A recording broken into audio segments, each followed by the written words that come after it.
Welcome to another movie plot and enjoy the memories. We open with found footage of a young couple vacationing around Europe. One night while Anna and Sergei are in Montenegro, they go to a lookout to fool around in the headlights so everyone at home can watch. Anna can't hear anything, but Sergei is suddenly hypnotized by the siren song of a mermaid named Scylla and follows her voice straight off a cliff. He's presumably eaten, and the only help that arrives is the fish girl's unseen human boyfriend, who sticks his anchor in Anna's throat and drags her away. Our final girl and her best friend arrive in Montenegro, then begin swimming around in a chlorinated pool with the Mediterranean right there.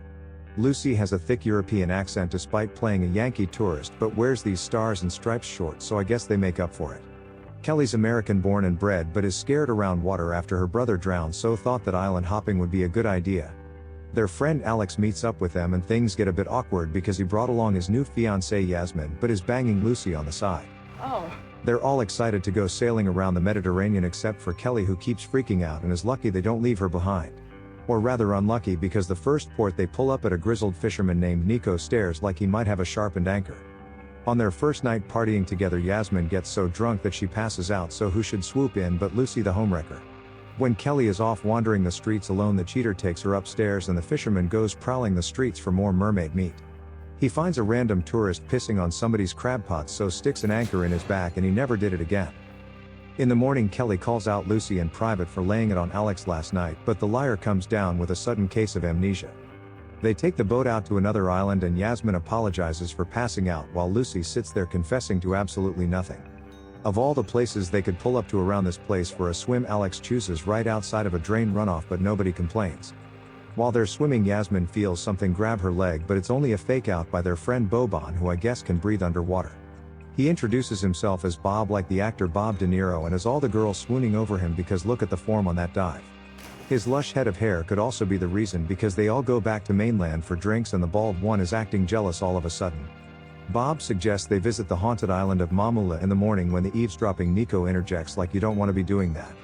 He also has a nice head of hair, so Alex feels threatened and says the boys should know better because blood attracts blood, among other cryptic things.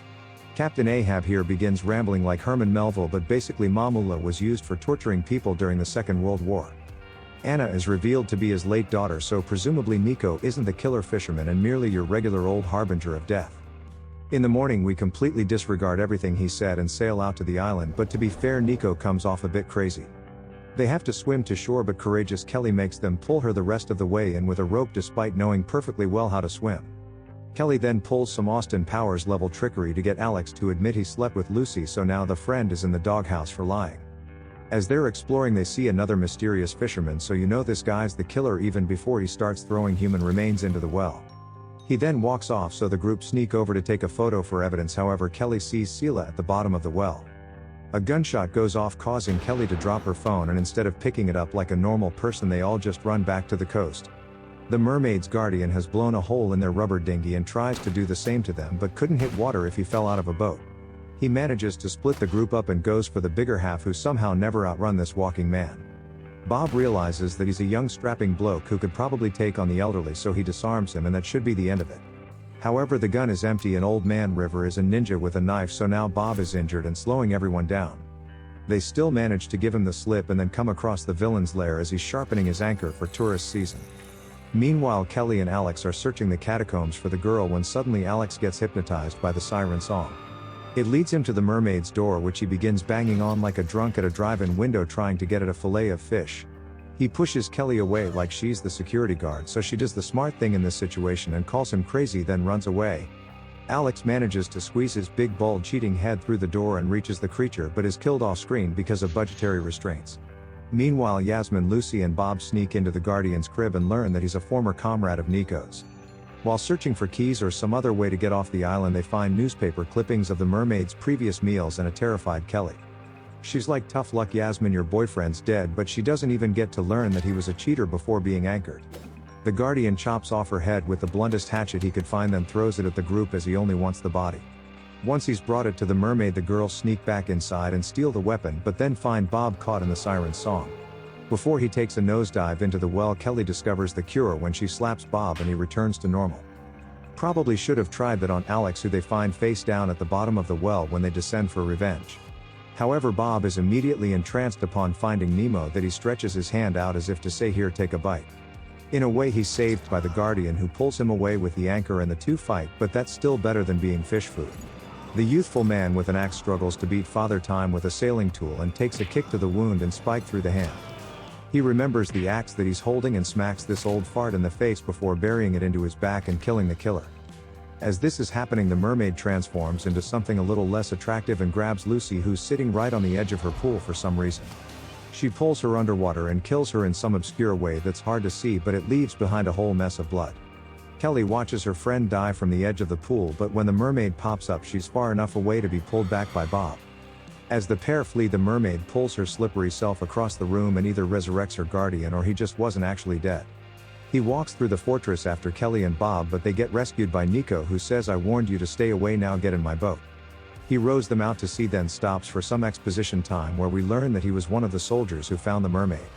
She killed his whole crew except for the Guardian, who fell in love with Scylla and has loyally served her for the past 30 years. Kelly asks how can somebody love such a beast, but she should probably ask Bob because this man was about to hurl himself down a well for it. Niko tells Kelly to be thankful that she's a woman because she's safe from mermaids, which is a trope of Greek mythology, but Lucy says otherwise. They reach mainland and this fisherman is so in touch with the ocean that he senses the sea creature has followed them. He pulls out his Moby Dick killer, and I'd trust this man with my life, but he gives it to Kelly, who I trust a little less. Fortunately, Niko smacks the fishwoman in the face, then realizes Kelly isn't doing anything, so he takes it back and shoots Scylla. Kelly must face her fears and swim to the shore with a rope to pull them the rest of the way, but Scylla fish slaps Bob, then does this crazy barrel roll, knocking him into the water. She drags him down, never to be seen again, and before Niko can climb out of his boat, the creature grabs a hold of his ankle. Kelly grabs a giant fork from the shore and leaps into the water like an action hero, impaling the little mermaid. That's the coolest thing she's done since stepping off the plane, but Scylla returns like a good movie villain and leaps on Kelly. As she's scratching at her, Niko throws a net over the mermaid, and the power of the nylon mesh causes her to look less ugly. Now all weak and humanoid, she sings her siren song to entrance Niko, but Kelly just slaps the cure into her fisherman friend. He then sticks the mermaid with the giant fork, killing Scylla, and all that's left to ask him is battered or crumbed. Before dinner, the Guardian arrives and mourns the loss of his girlfriend, lying there at the end of the wharf like a piece of dropped sushi. Niko's subnautical superpowers allow him to sense dozens more mermaids approaching the shore as they've come to avenge their fallen sister. Before filling his ears with beeswax, Niko dispatches his daughter's killer in the same way with his own weapon. And the movie ends.